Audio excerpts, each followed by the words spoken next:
be at 535. That's a great college. 535. Is snitching now the right thing to do? You want to lead it off? Yeah, let's go.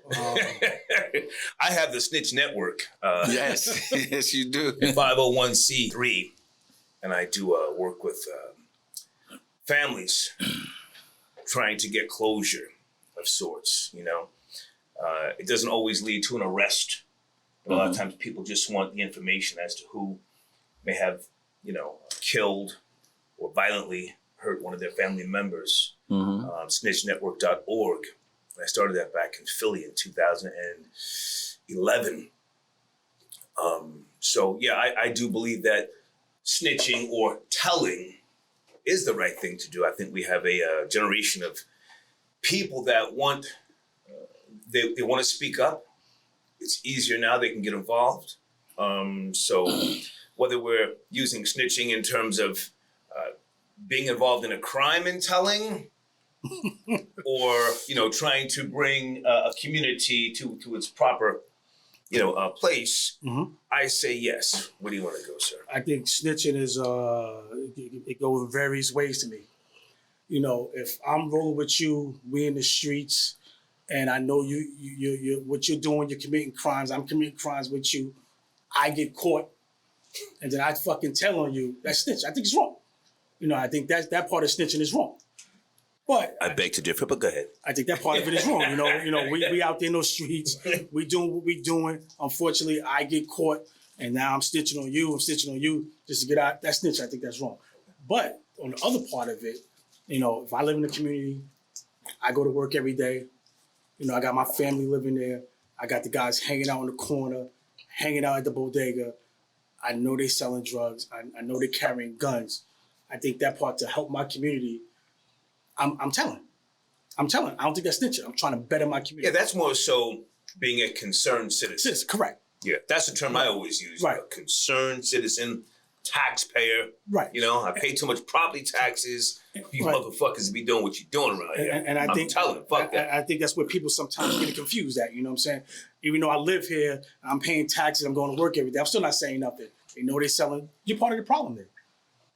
But as a former undercover officer, you think snitching, two people that commit a crime and one gets caught and the other one tells you think that's wrong?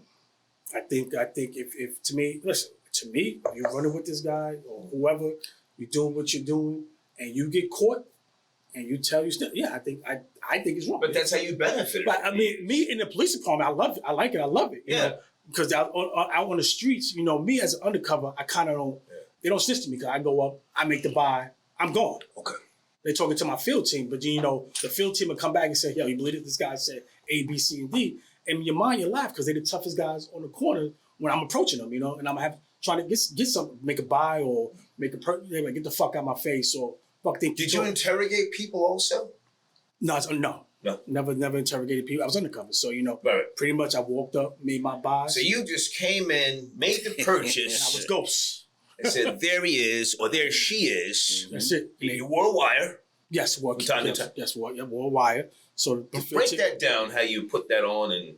Yeah, you can put it on, not to expose too much information, but you can put it on any part of your body, from your on your chest or to your hips or in your pocket. I mean, they got so innovative now, from where back in the day. Now they got freaking Apple earbuds. You think it's the earbuds. So as I was, as when I first started, where we was a beeper. Yeah. I remember I had them Kells and big ass Kells trying to hide that shit. It could be a cell phone. It could be a pen. It could be any goddamn thing. You know what I'm saying? So, listen, I got, you get to the point where even if you get, you get comfortable in a good place, use your cell phone. Use your cell phone. So you even have to, I got to a point where, listen, maybe knock on wood, everything worked itself out. But, sometimes I use my cell phone. Go up there, make a buy, cell phone, field team, move in. And you don't lock them up right away. Because, pretty much the guys know who they made their last sell to. Right, their last sold to. So, even though you go up and make that buy, wait, 10 to 15 minutes. He done made more sales. At that point, his mind is jumbled up. He don't know who made the buy. I come back there again the next day and make a buy because we didn't lock him up right away. And then only time he would really know it's me when we come to, if he goes to court and he fights the case. And I'm telling you, the snitching is alive and well, Star. Can I jump in first? Yes. Oh, ready. I see it so differently. Coming over from New Jersey in late 81, 82 from Scotch Plains, I moved to Jamaica, Queens first, 114-10, 169th Street. I went to Andrew Jackson, class of 82. Went there for a couple of months. I loved it. It was culture shock. all that sexy black pussy. I didn't get too much of it, but it was beautiful. And living there and in between there and Maple Street and Flatbush, between Bedford and Rogers, I started running with some guys from the Shower Posse. They had the good coke. They had the good coke. I didn't buy coke from African Americans because they were always stepping on it too much, cutting it too much. Right. I just started doing coke in late 81, and I didn't give a fuck what they were doing. I used to carry a guy's bag named Rocca. I used to go with him on missions to collect money. He was violent, vicious to people that owed, and I didn't even fucking blink. As long as he had good coke, I'm holding you down. Just give you some context here. So with them, I understand the levels of violence that they were capable of. So I didn't believe in telling on them if we got jammed up. You knew the consequences. He got killed in Coney Island somewhere around late 83, because I ran with him for about 2 years. Right. And at that point, I was so coked out, I said, let me go do my own thing. I moved uptown Manhattan, 788 Riverside Drive. And This is the 80s. yeah. I'm 57, man. Dilapidated buildings. That's where I bought my crack from. No, 78, 88, that was a beautiful building. That was beautiful. You know what I'm saying? In the 8, yeah, but, down further, like 135th and all of that. That was 157. Oh, okay. Yeah. So when I went out on my own after running with the Shower Posse, I got really, really ruthless because the coke was so good. So to what you said about snitching, I didn't give a fuck. If we went on a mission, whether it was a vamp mission, and I'm not going to tell everything on myself, but and we got caught, fuck you. You're on your own. And I did tell on niggas. It's well known. I told on a bunch of hoe ass niggas in Brooklyn, and I learned to be a rat fuck in Brooklyn. So to the whole thing about is snitching, what's the question? Is snitching now the right thing to do? I was ahead of my time. You forecasted. I didn't give a fuck. This is where it was going. And the first time I did it was in Brooklyn. Me and the hoe ass nigga, I heard him tell the fucking undercover cop, yo, don't put me in the room with that, I forget what name he called me, Square or something, because I was talking like a Jersey guy when I first moved to New York. Yeah. He said, yo, don't put me in the same room with that guy. I said, oh, shit. And then when the cop came back in the interrogation room, I said, yo, I was holding his gun. Now this wasn't Rocker, this was somebody else. Right. I said, I was holding his gun. His sister, who supplies us, lives in such and such a street. And the stash is in the club.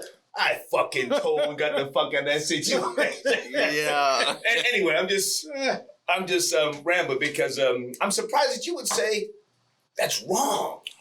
I don't think it's wrong. I think it's a time. No, you said wrong. Stand on it. I think it's wrong, but it's a time and place for it. That's my feeling about it. Again, if I live in a community, if I'm staying there, and guys are on the corner, say selling drugs or carrying guns, you should say something. Well, that's telling. It's not to snitching. Preserve the community. Right. We talking about snitching. It's not snitching. We did a crime. We both got caught. Fuck that nigga. Yeah. I was gonna like that, man. Yeah. Yeah. That's why I couldn't run with the Latin Kings. I tried because they had good coke too, but I'm rambling. Pardon me, man. Nah, it's good. Good stuff. Is snitching now the right thing to do? And let me just set this up. Takashi, Alpo. I just wrote that down. Okay. Casanova, who I think he's trying to tell, but there's nobody to tell him on. I'm not going to say he's snitching, but go ahead. Is snitching the right thing to do? I mean, now. Listen, I'm of the mindset, like, that 6ix9ine snitching is just not good. Like, you can't be a part of this criminal organization and get caught. Like, listen, the bottom line is this. We played cops and robbers when we was little, right? Yeah. Sometimes you was the cop, sometimes you was the fucking robber, right? But you can't be a cop and a robber at the same time. Right. You either locked in with the gang, and now if you get popped, you just got a whole lot. Yeah. It's like Jay-Z's man who did 12-year bid for him. What's his man that he would, now he only is a millionaire. He took the 12 years. Jay-Z rapped all about it. He took the 12. You know what I'm saying? He could have said Jay-Z was with me, whatever, but he took it. That's stand up. Is that Calvin Klein? I forget which one it is. I forgot the name of the dude. Okay. Anyway, listen, you can't be a part of it and then snitching. Now, as a police commander for years, everybody's snitching, okay? Yeah. Everybody's snitching. So snitching is alive and well. He'll tell you, because especially when you're talking about like Fed charges, Feds don't play baseball. Right. They play football. It's not like 3-1. It's like you're looking at 363 months. Yeah. Huh? I can't even add that up. What you talking about? Nah, Star had that motherfucker. It was Star had that. We gotta get that 360 down to like 100 months. You know what I'm saying? Everybody's telling everybody. I've seen the biggest and the baddest gangsters of all gangsters. When you bring them in and you talking these football numbers, they're like, yo, I was involved, but shit, I wasn't by my damn self. Yeah. So snitching, is it necessary? You just said something to UC. Is snitching now the right thing to do? You said something to UC. Police don't solve crimes without snitches. Absolutely. So it's alive and well. There's this misnomer in America in the hood that, yo, no snitches get stitched. Ain't nobody getting no stitches, and everybody's snitching. So everybody's snitching, so they snitching. Okay, so by way and of... it's the right thing to do if you're looking to help the community. Because that's the only way. You got to understand, police are not driving down the block and guns falling out the sky, kilos of cocaine is there. It's really tough to be a cop. You know, so the only way we solve crimes is with intelligence. And we get that intel from crackheads, heroin addicts, whatever, high school kids. Everybody's snitching. Everybody's snitching. So you think it's the right thing to do? Yeah. Okay. As a police commander, but as a former drug dealer, no. That's what I What said. you just said, you can't be two. Yeah, you can't be a cop and a Either robber. or. But I had two different lives. So I was a cop. So my police, I have evolved. All right, yes, I think it's a good thing. Okay. Right. Okay. I think it's a good thing. I'm an admitted selfish piece of shit.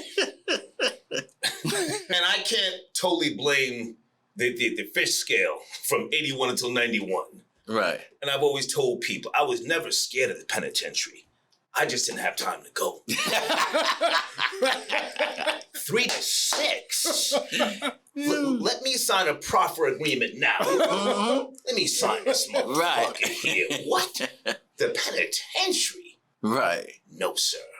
No, sir. So, yes, I think it's the right thing to do. I'll even go a little deeper. I think it breaks down some of the gang activity that is on the rise. We got some notes here somewhere we can come back to that. Yeah. You know, we've got a gang problem in America. You guys can jump in whenever you feel the need. That is growing. That's not slowing down. And what is that law from 1994 with the feds? Since 1994, Rico?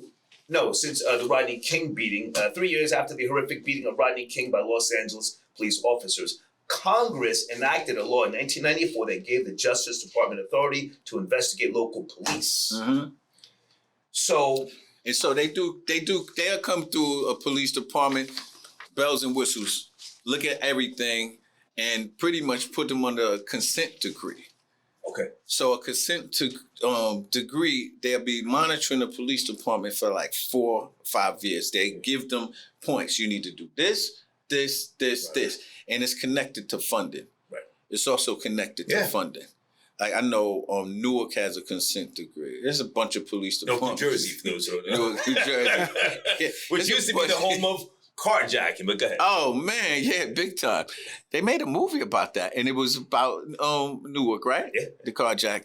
Yeah, so these consent decrees are coming around. It's funny because the former administration is very pro-cop, and the President Trump said, "The hell with the consent decrees. Let the cops do whatever the hell they want to do."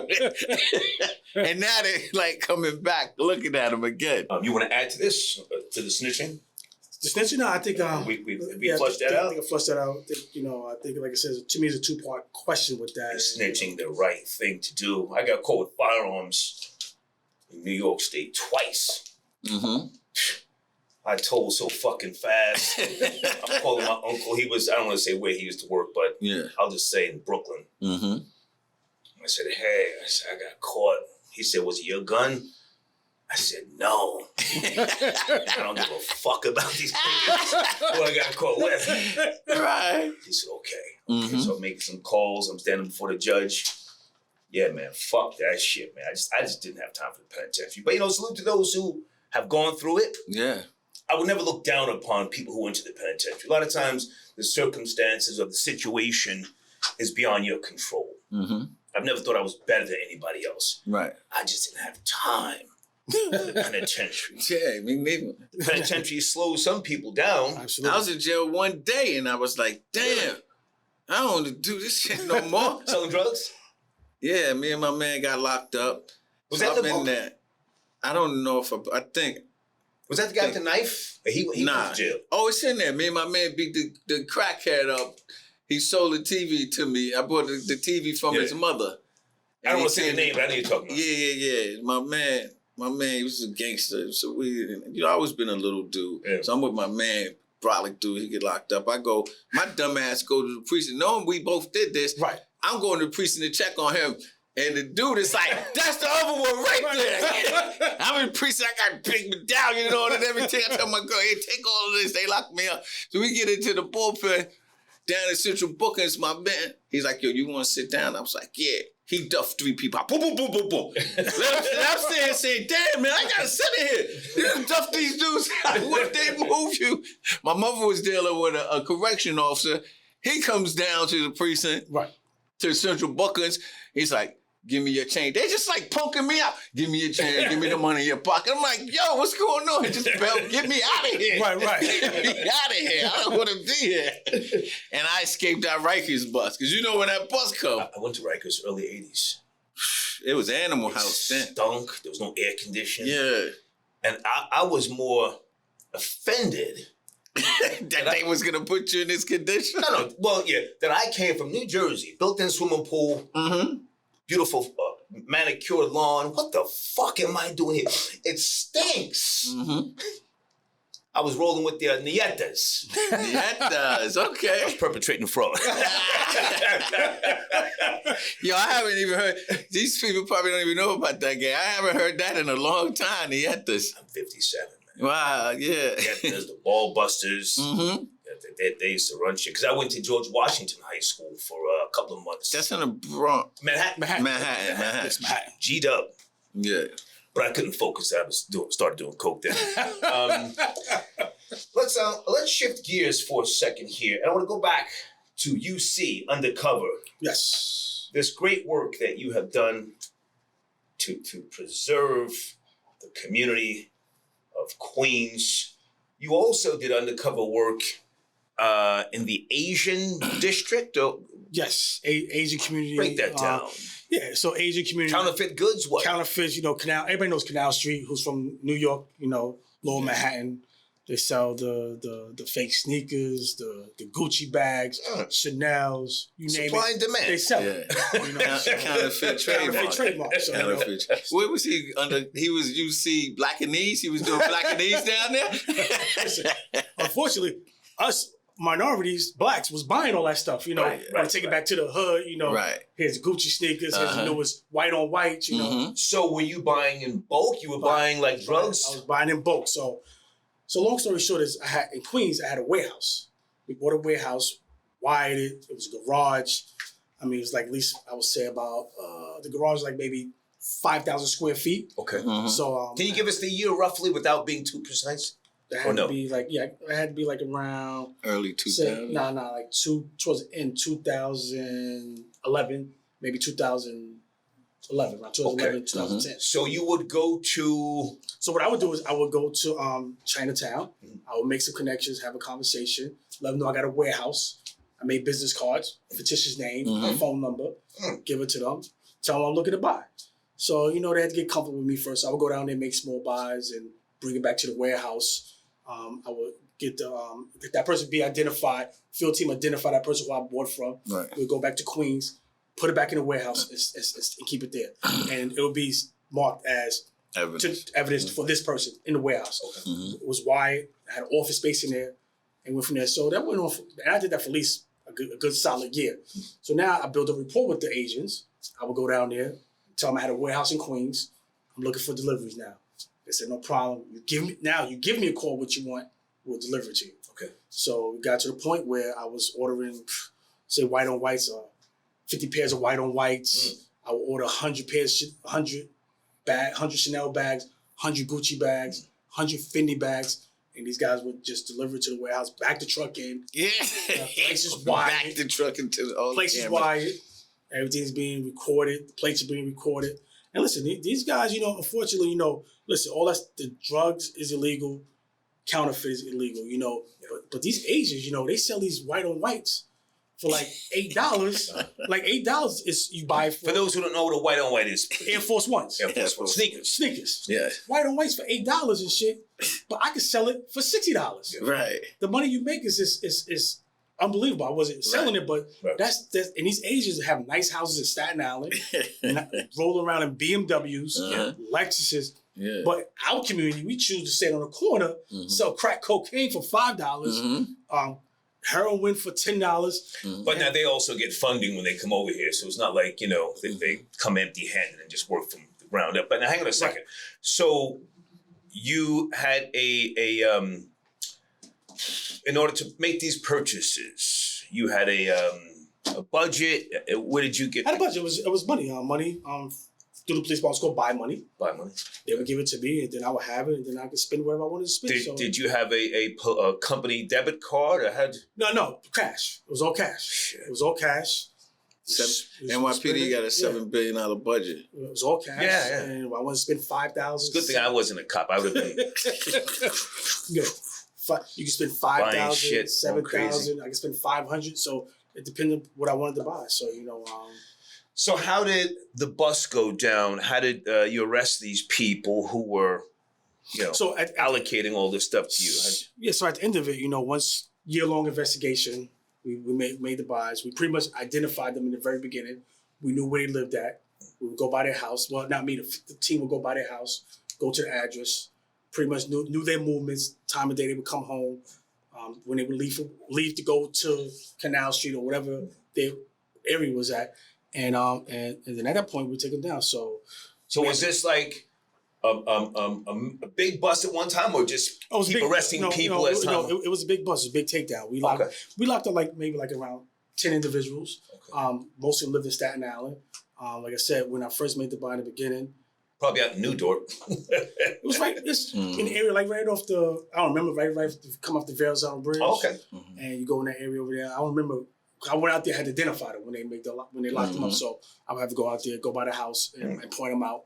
That is him, and they would lock him up. But did you take the stand on them too? No, never took a stand on them. They just copped out. They copped out, took the deal, and called it a day, and moved on. But they lost a lot because pretty much they seized their bank account because we was working with, on this case here, was kind of working with the feds too.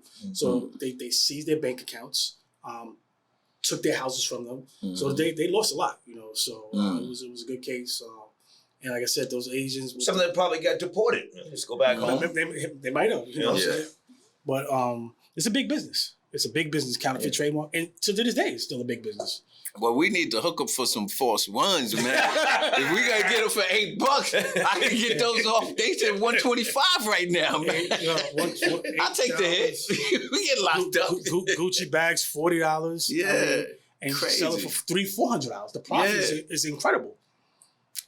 So with regards to, So so we're just not targeting the Latino community. That was just another example of this is the Asian community and what they're doing, and the department takes all that seriously. So when they say, well, we're only undercovers or only targeting Black and the Latino community, it's not true.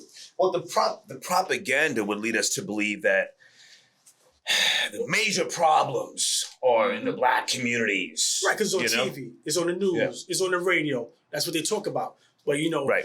the Asian community with this counterfeit trademark, it's huge. Sometimes you can't go to a high-end store to buy this stuff. They're in there taking pictures of this stuff. Yeah. Well, so the violence, so it's the criminal aspect is different in different communities. Okay. So like in the Black and brown community, like numbers don't lie, bodies you can't hide them. Okay. People are getting shot in our communities. Right. Guns is prolific in our communities. So, we could talk about going to the Upper East Side of Manhattan for those that don't know. Is it crime there? Yeah, but it's not the violence. So the violence is what it is. The violence is in the Black. If you want to list, if you ever in New York City, people, do not ride down Linden Boulevard. So if you rode from Queens, you want a Conduit Star. You start at the Conduit, you get in Brooklyn. You're in the 75th precinct. That's the most violent precinct in the city. Once you cross Pennsylvania, you are in the 73 Brownsville, which is a freaking zoo. You pass, you get to That's the 75th. That's 73. 73. When you pass over. Where's the 75th at? That's so. That's Snyder. I said when you first get to Brooklyn, you're in the 7-5. Off the Conduit. This is if you're on Linden Boulevard. Right. So after you get out to 7-3, guess what you hit? East Flatbush 6-7. So these are the top 3 most violent precincts in the city of New York. You got a high probability to get raped, robbed, shot, car stolen. So it's violent. It's very violent in our communities. This comes by way of the New York Times. I got tired of hunting Black and Hispanic people. Multiple police officers in Brooklyn say they were told by commanders that white and Asian people should be left alone. So you're saying the violence is in the urban areas. Yes. And so that's where the focus should be? If you're looking to reduce violence, then you need to put your resources where the violence is. So, you know what's crazy? This is what's crazy. In white communities, you know who can make crimes there? White people. In Black communities, Black people, and so on and so forth. So it's crazy that they say that, hey, we're targeting. Yes, they do hunt. I'm telling you, I know that because of this whole quota thing that we might get into. Yeah. So once they put this quota in, like, you got to do this. So now cops are just under pressure. It's like, I got to get my numbers. And so now people get caught up in the dragnet, of locking them up. But you have to, in police work, what people don't realize, this is police work. It's actually very simple. It's not rocket science. Okay. We gather information, we analyze it, and deploy personnel to your hot spots. Okay. It's that simple, Star. Okay. It's not rocket science. I hear you. You just throw up a map and say, the robbery's in the over here? Okay, that's where the robbery. The shooters are over here, so on and so forth. And today with this thing right here, it's in my hand, we're solving so many different crimes from people videotaping and stuff like that. Now, I did read, those are cops that made those allegations, that commanders. Yeah, there's probably some commanders saying those things. But I just don't believe that all the commanders or a majority of the commanders are saying, hey, I need you to go hunt Black people. Well, if you work in Brownsville, you ain't gonna be hunting no white people. Probably today with gentrification, it's coming over a little bit. But traditionally, you're hunting what your residents are. And if you in a Black community, you're gonna be hunting Black people. That's just what it is. That's what it dictates. It is. If I can jump in from the New York Daily News, June the 20th, 2021. City attorneys filed a scathing submission in Manhattan federal court, slamming one of the original plaintiffs, Lieutenant Edwin Raymond, as insubordinate and unwilling to do his job. Raymond is running for city council while on leave from the force. Do you know him? Yes, I know Edwin Raymond well. He's actually a good kid. His heart is in the right place. He's trying to do what's right as far as fixing the police, because he came in and he sees that, like, the scale is tipped a little bit. They're making him write people for summonses, grabbed him. And so they're outright telling him that, you know, me and you had this conversation. In any job, you have performance measures. So if he has to get like 10 summonses for the week, and he comes in at the end of the week with 3 summonses, they're like, yo, you're supposed to do 10. Like, where's your 10? And it's rubbing him the wrong way, and he thinks that they're targeting black. And again, I'm on record saying that they hunt in black and brown communities. Yeah. They do. They hunt. But I don't really have a problem with hunting. My problem is, who are you hunting? We know. Hold that thought. Right. So I want to acknowledge these men, if I say their names right. Help me if I don't. Officer Charles Spruill. Yes, Spruill. Yes. Spruill, retired in 2014. Yes. He came forward, said he was yelled at on a daily basis to meet arrest quotas. On one occasion in the 40th precinct, a white supervisor asked an African-American police officer, "Are you going to take someone's freedom today?" Also, Officer Michael Soto, says in another new sworn declaration that the commanding officer of the 40th precinct said similar things to him. Now, you and I were talking about this, I think, yesterday or the day before. The code names include, but are not limited to, productivity, goals, activity, expectations, condition, and or performance goals. Right. But you agree with those terms. Yeah, they're all, listen, those are... Not saying I don't, I'm just... No, I totally agree with the terms. The problem is, what happens is, in every job, like I told you, I use my McDonald's analogy all the time. No, because you put it in layman's terms so people understand. Right. The guy that's working the burgers on the grill, he can't make 2 burgers and keep his job if you got 20 people online. They're going to get rid of him. So in the police world, we're not doing burgers. We do we put bracelets on people. We write summonses to people. We take your freedom. So there's some job performance. So if I use me, for instance, when I was a cop, I had to write 25 parking summonses. I like double park cars, 10 moving summonses, like if you read through a red light. Yep. And I had to write 1 ECB summons, would be like counterfeit, trademark, or whatever. Right. So now, at the end of the month, if I didn't make it and you punish me because for the month, I ain't seen nobody. There was no double park cars. So, but in the police world, they put in this mind that they gave you these numbers. These are hard numbers. You got to get these numbers. And if you don't get, that's my problem with this performance measure that they penalize. I don't have no problem with any job telling you, this is my expectation of you. That's all jobs. All jobs, though. All jobs. But can I jump in? But to punish you at the end when you don't do something that's so, because police, the biggest tool police have is just discretion. Right. So if it's the 15th of the month, Star, and I'm here out in Atlanta with you and you double park, you say, yo, man, I just ran in the store. I'm like, all right, Star, get out of here. If it's the 30th and I don't have my numbers, you're getting that summons. So this pressure to perform, you're not getting the discretion from the cops. I got you. Can I jump in? Yeah, jump in.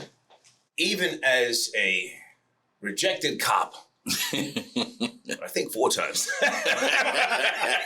Who's counting? Last time was 2012 in Philly. So right. Fuck out of here. And a self-admitted rat and a snitch. Mm-hmm. A lot of that was because I was just doing coke from 81 till 91. I think it's fucked up, the quota system. I think they are targeting blacks, Hispanics. And I heard your McDonald's analogy. Right. But the difference is they're fucking up people's lives. You're arresting somebody, you're putting a stain on their record, public record, some bullshit charge. You fucked up my life for the next, I don't know, year or 2. I may have wanted to become some type of, I don't know, a public official myself. Yeah. An upstanding person in the community. Mm-hmm. And I can't because some cop who was trying to reach a quota Right. jammed me and fucked up my future. That's the problem I have. So I think we have the same problem. I'm not disagreeing with you. So What I'm saying is, give them the performance measure. All right, you got to write 25 summonses. Fine. If you have 25 legitimate summonses, legitimate, yes. Right. But you do this quota system and you put pressure on them to perform, and that's how you get the dragnet. How did we explain in 2008 the NYPD had over 750,000 stop, question, and frisk, and less than 2% of them led? Didn't they throw out a bunch of? Yes, less than 2% was an arrest or summons. So that means 98% of those stop, question, and frisk, you piss people off. Yeah. Everybody can't rat and snitch like me and get out of jail. So the people that we're writing the summonses to, they're not culpable in this. It's not their fault for doing what they're doing, getting those summonses. Different perspective, you know. We say we're fucking up their lives, but they did this to get these summonses. If it's a legitimate infraction, if I'm using the right word, right? Yeah, crime infraction. Right. If it's legit, okay, cool. But you're gonna give me a ticket just because you gotta meet a quota. You're gonna fuck up my insurance is gonna go up. Well, they say it's a quota, but you ran the red light, motherfucker. You know what I'm saying? So I'm with you. 535. You have a great coach. 535.